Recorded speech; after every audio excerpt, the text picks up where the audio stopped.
مجھے چین نہیں آ رہا اپنے بستر پر کہ جس نرم بستر پر قبر پہ جاؤں گا وہ نرم ہوگی کہ نہیں، وہ کشادہ ہوگی کہ نہیں، وہ وسیع ہوگی کہ نہیں۔ آج میں نے اپنے کمرے میں ایک چپکلی دیکھی تو ڈر گیا کہ ایک چپکلی دیکھی تو نیند نہیں آئی، اگر قبر سانپ اور بچھوؤں سے بھر گئی تو میرا کیا ہوگا۔ بڑی سردی تھی، کمرے میں ہیٹر نہ چلا تو نیند نہیں آئی، گرمیوں میں لائٹ نہیں تھی تو نیند نہیں آئی۔ کبھی اس ایک رات ہم نے سوچا کہ آج پنکھا بند ہوا میری آنکھ کھل گئی، قبر میں آگ بھڑکا دی گئی تو میرا کیا بنے گا۔ سوچو، آج دل گھبراتا ہے تو بیوی ہے، بچے ہیں، ماں باپ ہیں، فون کروں تو دوست آ جاتے ہیں۔ قبر میں دل گھبرایا تو کون آئے گا، میرا دل کون بہلائے گا۔ سوچو، اس دن کی تیاری کرو، اس دن کوئی ساتھ نہیں ہوگا میٹھے اسلامی بھائیوں، میں ہوں گا، میرے اعمال ہوں گے۔ اگر گناہ نافرمانیاں ہی کی ہوگی تو کیا کروں گا قبر میں، کچھ تو لے جاؤ ساتھ، نیکیاں کرنی ہے، کچھ تیاری کرنی ہے، قبر کو روشن کرنے کا سامان کرنا ہے۔ آؤ میٹھے اسلامی بھائیوں، یہ دعوت اسلامی کا مدنی ماحول بڑا پیارا مدنی ماحول ہے۔ یہ ماحول ہمیں یہ بھی سکھاتا ہے کہ کاروبار کیسے کرنا ہے، یہ مدنی ماحول یہ بھی سکھاتا ہے کہ فیملی کے ساتھ کیسے رہنا ہے، یہ مدنی ماحول ہمیں پڑوسیوں کے ساتھ کیسے رہنا ہے یہ بھی سکھاتا ہے، اپنے ملک اپنے شہر میں اچھا شہری کیسے بننا یہ بھی سکھاتا ہے، ساتھ ساتھ یہ بھی سکھاتا ہے کہ مرنے کی تیاری کیسے کرنی ہے، اپنا زادے راہ کیا تیار کرنا ہے، لے کر کیا جانا ہے۔ اے میرے بیچے اسلامی بھائیوں، خالی ہاتھ نہیں جانا۔ ایک بات آج طے کر لو، میں نے دنیا سے خالی ہاتھ نہیں جانا، میں نے نیکیاں لے کر جانا ہے، میں نے ایمان لے کر جاتے ہیں۔ جب ایسے بیان، جب ایسی باتیں سنتے دل لرزتا ہے، جی چاہتا ہے بدل جاؤں، اللہ کا فرما بردار بن جاؤں، اب نہ کروں گناہ۔ ایک ریزن، ایک وجہ یہ بھی ہے کہ ہمارا ماحول ہمیں نہیں بدلنے دیتا۔ میں ایک مثال دیتا ہوں نا، ابھی آپ جتنے آئے ہیں، کوئی کاروباری آیا ہے، کوئی اسٹوڈنٹ آیا ہے، کوئی ٹیچر آیا ہوگا، کوئی جاب کرنے والا آیا، ہم سب یہاں آ کر کیوں بدل گئے؟ سر جھکے ہوئے، آپ کی آنکھوں میں آنسو ہیں، کسی کے چہرے پر جناب داڑھی ہے، سر پر امامہ ہے، کوئی ٹوپی پہنے، کوئی اسلامی لباس پہنے، کیوں؟ آج اب اس وقت آپ کو کیوں فلمیں، ڈرامے، گانے، باجے نہیں یاد آ رہے؟ اس وقت کیوں آپ کو برائی کے اڈے کی طرف جانے کا جی نہیں چاہ رہا؟ پوچھو اپنے دل سے، اس وقت کیوں نہیں جی چاہ رہا کہ میں جناب کوئی حرام کام کروں؟ اس وقت ایک ہی دل میں تڑپ اٹھ رہی ہوگی کہ بس اللہ راضی ہو جائے، معافی مل جائے، توبہ قبول ہو جائے، میں بھی بخشا جاؤں۔ جب جنت کی طرف جنتیوں کی لائن لگے جانے میں تو میں حسرت سے نہ دیکھوں ان کو جانتے ہوئے، ان کو جاتے ہوئے میں حسرت سے نہ دیکھوں، میں بھی ان جانے والوں میں شامل ہو جاؤں، مجھے بھی مجدہ ملے، میرے لیے بھی اعلان ہو کہ جاؤ تمہیں بھی جنت میں بھیجا جا رہا ہے، مجھے روک نہ دیا جائے۔ اس وقت دل میں کیوں ہے یہی خیال، کیوں کہ میں اس وقت ایک نیک ماحول میں بیٹھا ہوں، ایک اچھے ماحول میں بیٹھا ہوں، ایک اللہ کے گھر میں بیٹھا ہوں، اللہ کے نیک بندوں کے ساتھ بیٹھا ہوں۔ یہ ایک چھوٹی سی ایگزامپل نہیں ہے آپ کے سامنے کہ اگر بدلنا ہے تو ماحول بدلنا ہوگا، اگر بدلنا ہے تو اپنے دوست بدلنے ہوں گے، اگر بدلنا ہے تو اپنی زندگی کا انداز بدلنا ہوگا، ورنہ میں ادھر سے اٹھوں گا پھر انہی دوستوں میں جا کر بیٹھوں گا جو نماز نہیں پڑھتے، بلکہ نماز پڑھتا ہوں تو میرا مذاق اڑاتے ہیں، بھائی تو مولوی ہو گیا ہے، فیضان مدینہ سے آیا، کیا تیرے چہرے پہ داڑھی نکلنا شروع ہو گئی ہے، اور مولانا صاحب ابھی زندگی بڑی پڑی ہے، بعد میں پڑھ لیں گے نماز، کیا ہر جمعرات اجتماع میں جانے کی بات کرتے ہو، کیا مدنی قافلوں کی بات کرتے ہو؟ مگر ہم ان لوگوں کے ساتھ بیٹھ کر اپنی آخرت بھی برباد کرتے ہیں، ان سارے کاموں کو آہستہ آہستہ چھوڑ دیتے ہیں۔ اب آپ طے کر لیں، دوستی نبھانی ہے، دوستوں کو خوش کرنا ہے، ان لوگوں کو خوش کرنا ہے جو مجھے رب کی ناراضی کی طرف لے جاتے ہیں۔ یاد رکھو، روایتوں میں آتا ہے دوست وہ ہوتا ہے جس کو دیکھ کر اللہ یاد آ جائے۔ ہے کوئی دوست ایسا آپ کا، آپ کے شہر میں، آپ کے وطن میں، آپ کے محلے میں، کہ جب میں اس کے پاس جاؤں مجھے اللہ یاد آئے؟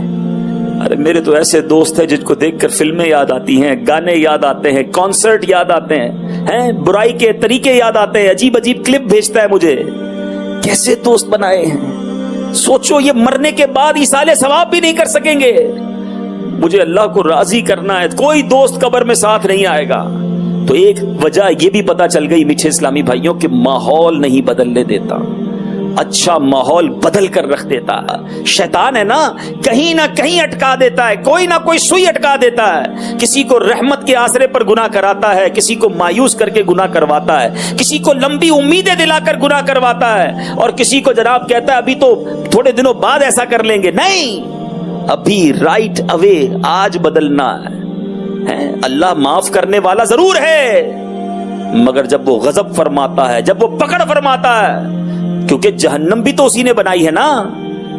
سارے مسلمان یقیناً جنت میں جائیں گے, لیکن سب سے پہلا مرحلہ تو ایمان لے کر قبر میں جانا ہے نا. گناہ کرتے رہے کرتے رہے کرتے رہے, اور اگر اللہ نہ کرے مرنے سے پہلے ایمان ہی لے لیا گیا تو پھر کدھر جاؤ گے. میں آپ کو نبی پاک کی ایک حدیث سنانے جا رہا ہوں. حدیث پاک کا مضمون ہے کہ انسان 4 قسموں پر رہتے ہیں, 4 طریقے پر رہتے ہیں. نمبر 1, کچھ لوگ غیر مسلم ہی پیدا ہوتے ہیں, کفر والی زندگی گزارتے ہیں, اور ان کا خاتمہ کفر پر ہی ہو جاتا ہے. کروڑوں ایسے لوگ ہیں جو ایسے ہی رہتے ہیں, جو غیر مسلم پیدا ہوئے غیر مسلم ہی مر گئے. دوسری قسم, آقا فرماتے کچھ لوگ وہ ہوتے ہیں جو مسلمان پیدا ہوتے ہیں, اسلامی زندگی ہی گزارتے ہیں, اور مسلمان ہی مر جاتے ہیں. ہم اللہ سے دعا کرتے ہیں یا اللہ ان لوگوں میں ہمیں شامل فرما دے. ہم مسلمان پیدا ہوئے ہیں, ایمان والی زندگی گزار رہے ہیں, مولا ایمان والی موت عطا کرنا. لیکن جو تیسری اور چوتھی قسم ہے سنو, آقا فرماتے کچھ لوگ کفر پر پیدا ہوتے ہیں, کفر والی زندگی گزارتے ہیں, مگر ان کا خاتمہ ایمان پر ہوتا ہے. ایسا بہت سارا آپ نے دیکھا ہوگا, کئی غیر مسلم مسلمان ہو جاتے ہیں, ان کے نصیب میں ایمان والی موت ہوتی ہے. مجھ سے ایک واقعہ نہیں بھولتا, ہانگ کانگ میں ہمارے کچھ مبلغین دعوت اسلامی ہاسپٹل گئے ایک مریض اسلامی بھائی کی عیادت کرنے. جب عیادت سے فارغ ہوئے تو برابر والے بستر پر ایک 70 سال کے قریب بوڑھا غیر مسلم لیٹا ہوا تھا. وہ بڑے عجیب طریقے سے دیکھ رہا تھا, سر پر امامہ, چہرے پر داڑھی. یہ کون لوگ ہیں؟ اشارہ کیا, اسلامی بھائی اس کے قریب گئے. اس نے کہا آپ لوگ کون ہیں؟ اور اس نے کہا مسلمان ہیں. تھوڑی دیر بات ہوئی, اسلام کی دعوت پیش کی. اس کو اسلام اتنا پسند آیا کہ اس نے کلمہ بستر پر پڑھ لیا. 70 سال کی عمر میں غیر مسلم نے کلمہ پڑھ لیا. اور مزید دل ہلا دینے والی بات سنو کہ کچھ ہی گھنٹوں کے بعد اس کا انتقال ہو گیا. اس کے نصیب میں ایمان تھا. اسلامی بھائی ہاسپٹل پہنچ کر کلمہ پڑھا کر آئے. مگر اب چوتھی قسم سنو اور لرز جاؤ. پیارے آقا فرماتے کچھ لوگ مسلمان پیدا ہوتے ہیں, اسلام والی زندگی گزارتے ہیں, مگر ان کا خاتمہ کفر پر ہوتا ہے. کیا ہمارے پاس گارنٹی ہے کہ ہم ایمان سلامت لے کر جائیں گے؟ اے قادریوں, اے غوث پاک سے محبت کرنے والوں, 11ویں منانے والوں, سنو. پیرانے پیر, پیر دستگیر, روشن ضمیر, قطب ربانی, محبوب سبحانی حضرت شیخ عبد القادر جیلانی فرمایا کرتے, کتنا بڑا مرتبہ. علماء کہتے آج بھی کسی کو ولایت ملتی ہے تو غوث پاک کے در سے ملتی ہے. مگر غوث پاک فرمایا کرتے لوگ کہہ رہے ہیں آج عید کا دن ہے, عید کا دن ہے. عبد القادر کے لیے عید کا دن وہ ہوگا جب اپنا ایمان سلامت لے کر دنیا سے چلا جائے. پیرانے پیر ایمان کی فکر کریں, اور ہم گناہگار کو کوئی ٹینشن نہ ہو کہ مروں گا کیسے, ایمان سلامت ہوگا کہ نہیں. آپ کو معلوم ہے نبی پاک کی ایک مشہور دعا, پیارے آقا وہ ہیں جن کے دل اقدس کی, آپ کے پاکیزہ منور دل کی برکت سے ہمارے دلوں کو ایمان ملا ہے. مگر آپ کیا دعا کرتے, یا مقلب القلوب ثبت قلبی علی دینک, اے دلوں کو پھیرنے والے میرے دل کو اپنے دین پر سلامتی عطا فرما. آقا دعا فرماتے میرا اور آپ کا حال کیا ہونا چاہیے تھا, ہمیں تو فکر ہی نہیں ہے.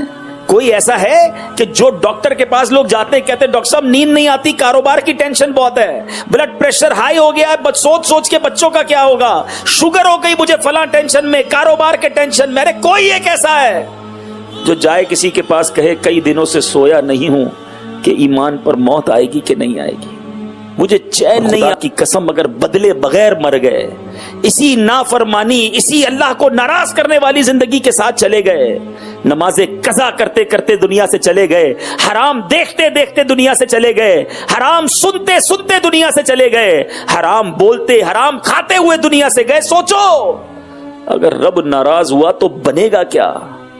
قبر میں جس کے کیڑے مکوڑے ہوں گے کیا بنے گا؟ آج ہمارے اوپر ابھی کوئی کیڑا گرا دے ہم فوراً اٹھ جاتے ہیں. کوئی کہتا ہے یار پیچھے آپ کے کیڑا ہے, ہم فوراً کھڑے ہو کر جھاڑنے لگتے ہیں. مردے کی آنکھ اور ناک اور کان میں کیڑے جائیں گے وہ ہاتھ بھی نہیں لا سکے گا. سوچا وہ تکلیف وہ وحشت کیسے برداشت ہوگی؟ کیوں توبہ نہیں کرتے؟ اے میرے میٹھے اسلامی بھائیوں، یاد رکھیے جہاں میرے رب کی رحمت بہت بڑی ہے نا، وہاں وہ قہار بھی ہے، وہاں وہ جبار بھی ہے. وہ جب پکڑتا ہے، جب وہ سزا دیتا ہے تو پھر انسان کچھ نہیں کر سکتا. کچھ لوگ اس لیے بھی گناہوں میں پڑے ہوئے رہتے ہیں، بدل نہیں پا رہے ہوتے. اللہ معاف کرنے والا. جب مرنے سے پہلے گھر پہ کوئی نوٹس آئے گا کہ بھائی بدل جاؤ، 1 مہینہ رہ گیا ہے، توبہ کر لو پھر انتقال ہوگا، نہیں. آگاہ اپنی موت سے کوئی بشر نہیں. سامان 100 برس کا ہے، پل کی خبر. آپ کو پتا ہے آج اس وقت قبرستان میں گورکن قبر کھود رہا ہے. ہر وقت کھود رہے ہوتے ہیں نا، وہ کسی جگہ پر کفن دھو کر تیار ہو رہا ہوگا. آپ کو پتا ہے جس کے لیے قبر کھودی جا رہی ہے نا اس وقت، جی ہاں ابھی قبرستان میں جو قبر کھودی جا رہی ہوگی وہ کسی زندہ کے لیے کھودی جا رہی ہے جس کو تھوڑی دیر بعد مرنا ہے.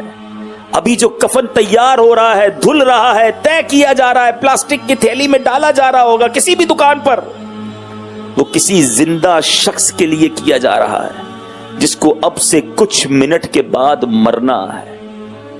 غوث پاک بھی فرماتے ہیں نا، جس کا مضمون ہے کہ کئی کفن دھل کر تیار ہوتے ہیں مگر ان کفن کو پہننے والے بازاروں میں خوشیاں منا رہے ہوتے ہیں.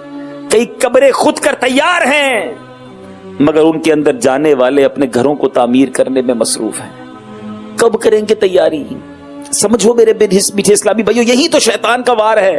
ہم سب کی پلاننگز ہے، ابھی 6 مہینے بعد یہ کرنا ہے، 1 سال کے بعد یہ کر لوں گا، 5 سال کے بعد گھر بنا لوں گا، 10 سال کے بعد بچی کی شادی کرنی ہے اور پھر جناب اس ملک میں شفٹ ہو جاؤں گا. 5 سال 10 سال کی پلاننگ ہے.